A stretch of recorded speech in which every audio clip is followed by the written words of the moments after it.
अस्सलाम वालेकुम, welcome back to my channel. Hopefully सब ठीक होंगे। अल्हम्दुलिल्लाह मैं भी बिल्कुल ठीक। तो थोड़ा-थोड़ा सा काम रमज़ान अल मुबारक में जो है ना अपना करते जाएँगे ना, तो हमारे लिए ईज़ी हो जाएगा क्योंकि ये है कि हमने रोज़ा भी भई साथ-साथ रखना है। उसके अलावा होता है कि भई टाइम निकाल लें क्योंकि काम तो जो है ना वो हमारे सारा साल ही चलते रहते हैं। खैर इबादत का तो कोई ख़ास वो अय्याम नहीं होते, लेकिन रमज़ान मुबारक में तो बहुत ज़्यादा फ़ज़ीलत है। इसलिए कोशिश होती है कि भई थोड़ा-सा टाइम निकाल लें कि हम अपने लिए ना जो है ना अपने अल्लाह को भी राज़ी कर सकें और थोड़ा-सा कुछ ना कुछ इबादत में गुज़ार दें टाइम अपना। तो इसके लिए ना ये है कि आज अल्हम्दुलिल्लाह अल्हम्दुलिल्लाह मौसम भी बहुत अच्छा था और आज पहला रोज़ा बहुत अच्छा गया। और सहरी वगैरह करके ना उसके बाद ये होता है कि नमाज़ पढ़ के थोड़ी-सी तस्बीह करके ज़िक्र करके कुरान पाक पढ़ा। साथ ही ये है कि कल संडे था तो फिर ना साथ ही सो गए हम लोग। उसके बाद आराम से 10 बजे मैं उठ गई थी और अयान और अफ़ज़ल सो रहे थे तो मैं उठ के ना तो गुलशन आ गई थी। उसके साथ वो अपनी मैं चीज़ें समेट के ना तो कुछ कपड़े पड़े हुए थे जो कि लॉन के थे और मैंने सोचा कि इनको ना श्रिंक करके और टेलर को भी दे दूँ। क्योंकि ये है कि फिर ना एक तो दर्जी लोग जो है ना कपड़े भी जल्दी दे देते हैं और टेंशन भी नहीं होती फिर इस तरह से हमें फिर बाद में भागम-भाग पड़ी हुई होती है। तो वैसे भी जो है ना अब तो मौसम इस तरह का है मौसम अच्छा, लेकिन ये है कि आगे लोन ही चलनी है और विंटर वाले और नए लेने तो फिर बेवकूफ़ी है। इसलिए जो है ना ये अब लॉन के सारे थे तो मैंने इनको श्रिंक कर लिया है और ताकि ये साथ-साथ ड्राई हो जाएँगे तो फिर इनको ना मैं सिलने के लिए दे दूँगी। बाकी कोई ख़ास इतनी शॉपिंग का इरादा नहीं है क्योंकि वैसे भी जो ज़रूरत की चीज़ है तो ठीक है वो ले लिया, वरना इतना वो कोई नहीं होता। आजकल जो वैसे भी ईदें हैं ना, ईदें ये है कि अपने घरों में ही ज़्यादातर गुज़ारनी होती है या फिर अपने मेके चले जाओ और या फिर ससुराल में कोई टाइम स्पेंड कर ले, इसी तरह से चलता है।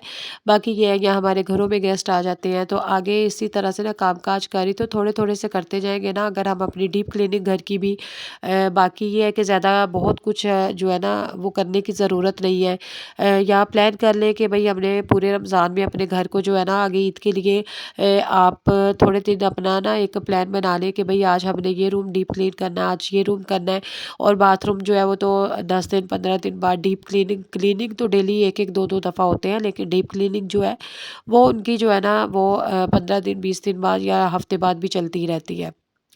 उसके बाद ना जब सारे काम-काज हो गए और कपड़े जो थे वो भी मैंने समेट वगैरह लिए थे, तो उसके साथ फिर साथ ही टाइम हो जाता है हमारा काम-शाम करके फ़ारिग हो तो ज़ोहर का टाइम हो। ज़ोहर के टाइम जो है ना साथ ही नमाज़ कुरान, क्योंकि कुकिंग का तो कोई ख़ास काम नहीं होता। सबके रोज़े होते हैं, हमारे पास काफ़ी टाइम बचा हुआ होता है तो बेहतर है ज़ोहर की नमाज़ हुई, साथ ही आपने वो पढ़ लें, ज़िक्र अस्कार करना है तो वो रख लें, कर लें। यहाँ पर मैंने गुठलियाँ रखी हुई हैं और ये काफ़ी ज़्यादा है तादाद में। तो ये है कि मैं कोई दरूद पाक या कुछ भी ज़िक्र जो भी पढ़ना हो ना, तो ये सामने ही पड़ी हुई होती है, मैं रख लेती हूँ जहाँ जाए नमाज़ बिछी हुई होती है।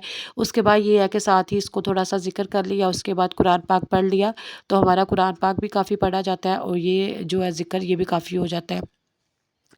अब यहाँ पर कुरान पाक ये मेरा बहुत देर पहले मैंने लिया था और काफ़ी अर्सा पहले ये मैंने लिया था। बहुत खूबसूरत इसके वर्ड्स लिखे हुए हैं और ये ना अब शहीद हुआ है काफ़ी ज़्यादा ना, तो इसके जो पेजेस हैं ना काफ़ी उखड़े हुए हैं।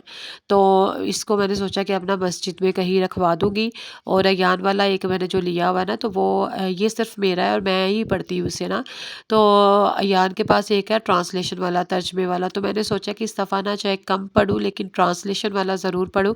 आप लोग भी कोशिश किया करें कि ट्रांसलेशन वाला लास्ट में पढ़ा करें। एटलीस्ट हमें ये पता चलता है कि देखें अरबी की तो हमें समझ नहीं आती कि इसका क्या मतलब है। ट्रांसलेशन के साथ पढ़ेंगे ना तो हमें पता चलेगा कि भई किस चीज़ों से मना किया हुआ है, क्या अल्लाह पाक ने हुक्म दिया, क्या और चीज़ें हैं पूरे जो कि हमने अमल करना चाहिए। तो ये बहुत जो है ना चाहे कम पड़े लेकिन हमारे लिए बहुत आसानियाँ भी होगी और हमें काफ़ी जो है ना अहकामात अल्लाह पाक के वो भी पता चलेगा। साथ-साथ ये है कि आजकल मौसम अच्छा है तो इफ्तारी में मेरी कोशिश है कि भई कोई ड्रिंक नहीं, कोई ठंडे पानी नहीं। आजकल गले वैसे ही ख़राब हैं, मौसम कुछ इस तरह का है कि वायरल फैला हुआ है। तो यहाँ पर जो ऑरेंजेस पड़े हुए तो मैंने सोचा कि यहाँ पर ना ऑरेंज का जूस बना लें। बाकी ये है कि बड़े तो कर लेते हैं कोऑपरेट के भई कंप्रोमाइज़ कर लेते हैं कि हम लोग सिंपल डाइट लेंगे, लेकिन बच्चे हैं ना, बच्चों ने रोज़े रखे हुए होते हैं, उनकी फिर कुछ ना कुछ फ़रमाइशें होती हैं। आज हमारे यहाँ पर गैस का इशू था, लाइट का भी इशू था, लेकिन ये है कि जब फिर थोड़ी देर पहले लाइट आ गई तो फिर इफ्तारी की भी तैयारी करनी होती है और वैसे भी असर के बाद तो इफ्तारी का टाइम जो ऐसे भागता है कि पता भी नहीं चलता रोज़े का, क्योंकि हम लेडीज़ जो है ना वो किचन में बिज़ी हो जाती हैं।